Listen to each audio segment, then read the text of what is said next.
Hello! Olá, tudo bom? Bem-vindo à aula de inglês instrumental para o curso de Técnico de Segurança do Trabalho. Eu sou a professora Clarissa Barros. Hoje, na nossa aula, a gente vai continuar falando de tempos verbais no futuro. Hoje a gente vai focar no tempo verbal chamado Future Continuous. Então, segue comigo. Esse tempo verbal, o Future Continuous, ele é empregado pelos falantes nativos e aprendizes da língua com o objetivo de destacar o aspecto contínuo de uma determinada ação no futuro.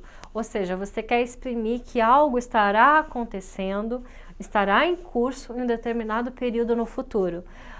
Ou seja, um evento que ocorre no futuro, e aí a gente também tem o intuito de apontar uma duração que esse tempo, essa situação, ela vai ocorrer dentro desse tempo futuro, certo? Então, bora lá. Quando nós vamos usar o Future Continuous? O Future Continuous, ele é um tempo verbal do futuro, certo? Mas ele é usado para enfatizar o aspecto contínuo de uma ação ou de um evento que vai se dar em algum ponto, em algum momento do futuro.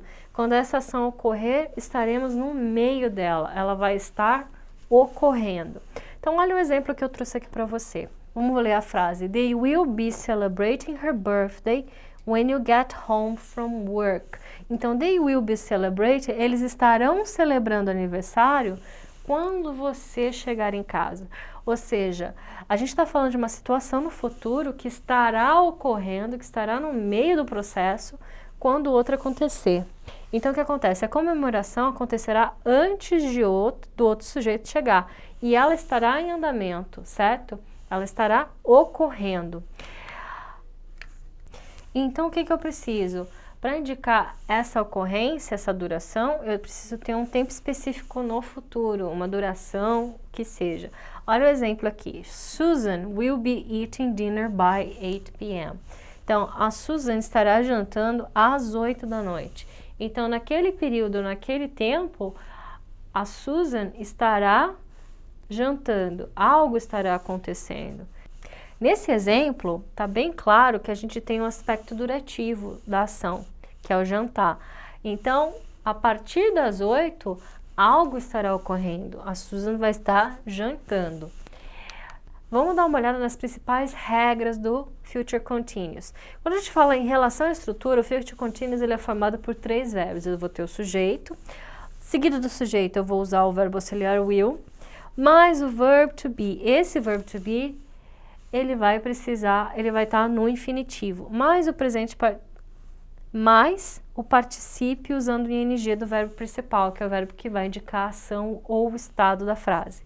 Então, a gente vai observar as estruturas também nas formas afirmativas, interrogativas e negativas. Segue comigo.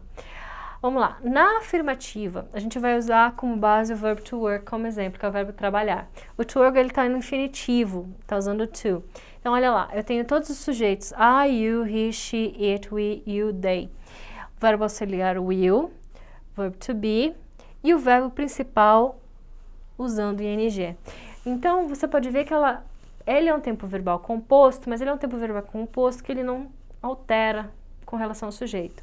Eu vou ter a mesma conjugação para todos os sujeitos. Então, olha aqui o exemplo. I will be working. Eu estarei trabalhando. She will be working. Ela estará trabalhando. You will be working. Vocês estarão trabalhando. Certo? Então, ela não muda. Então, olha o exemplo que eu tenho aqui. I will be working in the summer. Eu estarei trabalhando neste verão.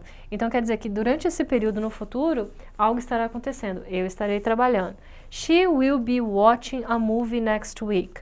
Ela estará assistindo um filme na semana que vem. Ou seja, em algum determinado ponto do futuro e algum determinado período do futuro, eu vou estar exercendo essa ação. She will be watching. Ela estará assistindo. Outro ponto. Na forma negativa, a gente vai continuar usando o verbo to work. Para fazer negativa, o que eu vou fazer? Eu vou ter o meu sujeito e eu vou usar o will na negativa.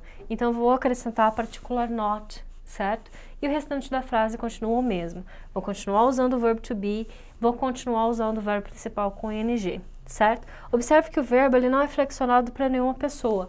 Então, o que acontece? Tem a mesma conjugação para todas as pessoas. Bora dar uma olhada aqui?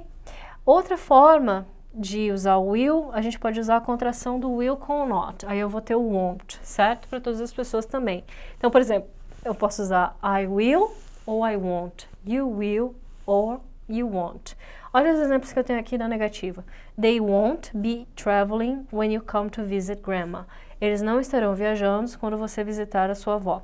Então, você tem sujeito, will, mais o not, o verbo to be e o verbo principal usando o ing.